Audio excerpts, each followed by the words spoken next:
we set up InterMapper in a hospital, and it's running for several years, and we developed the network infrastructure step by step.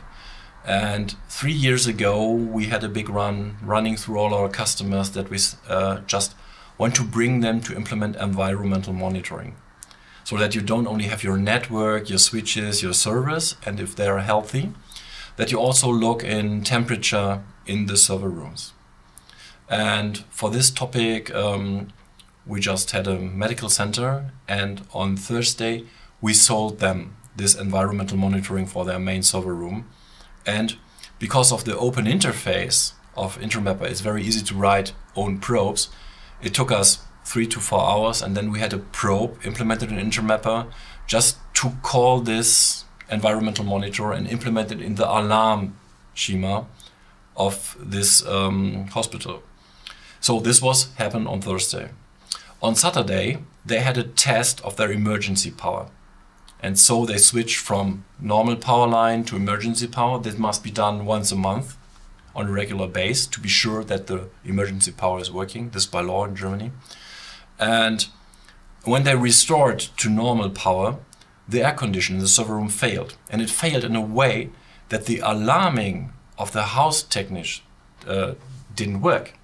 So they had a non-working air condition in the main server room, and this hospital is nearly working without paper. So all data was stored in the server room.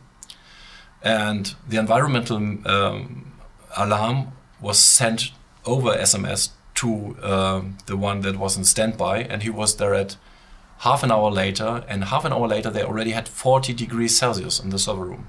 Normally you have 19 to 20.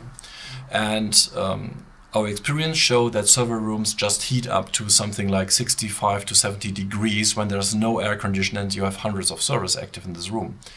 And at that time, not all servers have implemented an emergency shutdown just to shut off when it's too hot. So we had this case for another customer, and he had the same problem that over the weekend his server room got heated, and on Monday morning they just realized that they have reached 65 degrees in this room.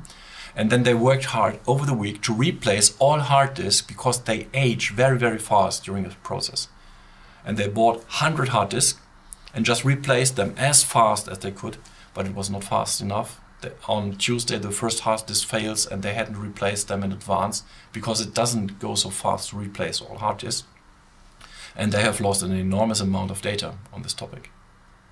So this very simple thing, a temperature environmental probe for $500 and an InterMapper for $2,000, saved them hundreds of thousands of dollars of equipment and a total breakdown in service.